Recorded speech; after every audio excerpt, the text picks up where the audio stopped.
Seeing that LEGO Indiana Jones is returning this year after nearly 14 years, I think it's time we take a look back at some of the classics and rank every original LEGO Indiana Jones set from worst to first. But first, as a general rule, polybags aren't going to be counted for this list because it's just plain unfair to rank a set given away as a freebie to retail sets. But anyway, let's get started with the worst classic LEGO Indiana Jones set. You know, it's fitting that the worst LEGO Indiana Jones set would also be from the worst movie. Again, it's like poetry, so if they rhyme, every stanza kind of rhymes with the last one.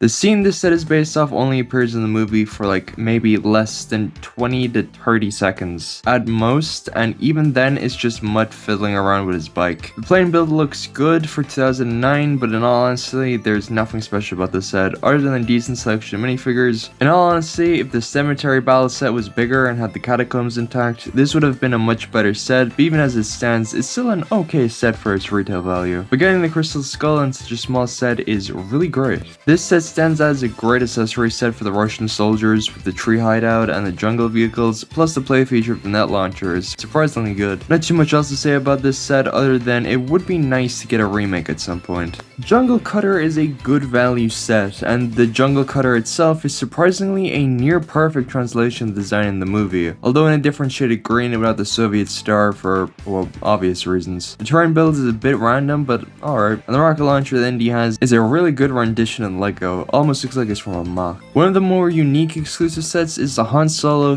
/ Indiana Jones set. This set was given out during the 2008 Toy Fair Collector's Party with only 100 in existence. One side of the stand has Indiana Jones in a temple style build with a cardboard image of ruins behind him, and as the name would suggest, on the other side is Han Solo at what I think is meant to be the Death Star with the Millennium Falcon in the back. Top of the display also is a sticker, I think it's a sticker at least, for both themes, which is pretty neat, but again, with only 100 in existence, it's going to be difficult to get your hands on one, and not much info is known about these sets either. I mean, there's not even box art. The Venice Canal Chase is again another perfect rendition of a classic scene in LEGO. The boats both look really great and accurate, although the bridge built could use some work. It just looks a bit too skinny. A set that I haven't seen too many people talk about or cover online is the 2008 San Diego Comic-Con Brickmaster set. The Jeep build is taken exactly from the Jeep polybag, and the minifigures were thankfully available in other retail sets, so if you really wanted to, you could part this out on Bricklink for a bit cheaper. The best part about this set has to be the packaging, which looks fantastic and fits right in with Indiana Jones. Although with merely 500 in existence, it's gonna be a fairly pricey addition to anyone's collection if you want the set with the box art. For a shocking 12 bucks, this is absolutely incredible retail value with 4 minifigures and a surprising amount of decently sized builds. The cart with straw isn't necessarily the best due to the very square bricks represent straw. The only change that is really needed is the fact this set doesn't have the monkey from the original scene.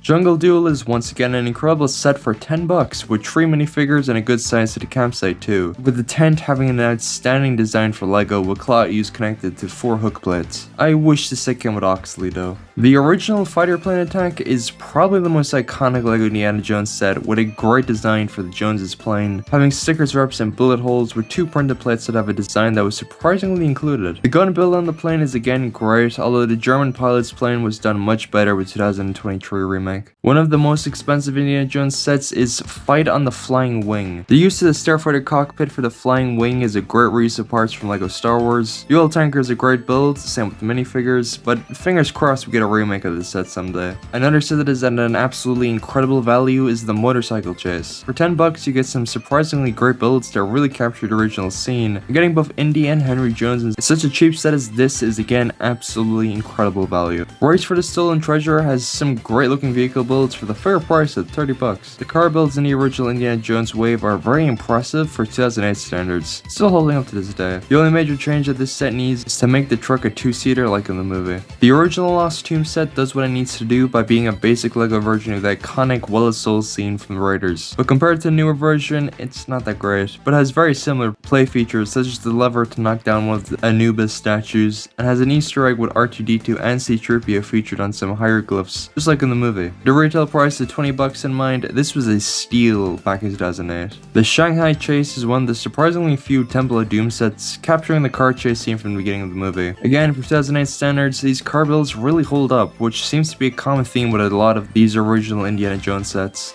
And to be honest, I don't have any complaints with this set. It really is just that great, and hopefully we'll get a remake in the near future. Probably one of the most iconic LEGO sets of all time is the original Temple of Doom set. Of course, the minecart section is the main focus of this set here, with a somewhat small build for the actual Temple of Doom. The minifigures are great too, especially Muller Ram, but today, this set is absurdly expensive, and with the 2023 Temple of Doom set stuck in a state of limbo, it's unlikely the price of the original set will ease up. The best set from Kingdom of the Crystal Skull is of course the Temple of the Crystal Skull. It's just an overall fairly priced temple set for 80 bucks. It even has one of those classic LEGO Adventures-esque base plates for the lower half of the temple, which is fitting since Johnny Thunder is clearly a spoof of Indiana Jones. It all comes full circle in a way. The inclusion of multiple of the interdimensional beings is also a nice touch, even if they aren't exactly accurate to the source material. Though I'm not a fan of the random disconnected arcway, I would have preferred it if it was connected to Temple in some way. Still though, another fantastic set from an otherwise okay movie. With my bias for writers aside, the best original LEGO Indiana Jones set in my opinion is Temple Escape. This set is perfectly able to capture the iconic chase sequence from the beginning of the movie, all while doubling as a great playset for kids and having a great display piece for collectors. Even so much so that the 2023 version is a direct remake, although omitting Jock and his biplane, which is a shame. Overall, this is the perfect classic LEGO Indiana Jones set. In general, the original LEGO Indiana Jones sets are pretty incredible and near perfect renditions of some of the most iconic scenes in cinema history, and are surprisingly fairly priced, which thankfully is something that has returned with the new 2023 wave. But with all that said, let me know in the comments how you would rank these sets differently, and with all that said, see ya.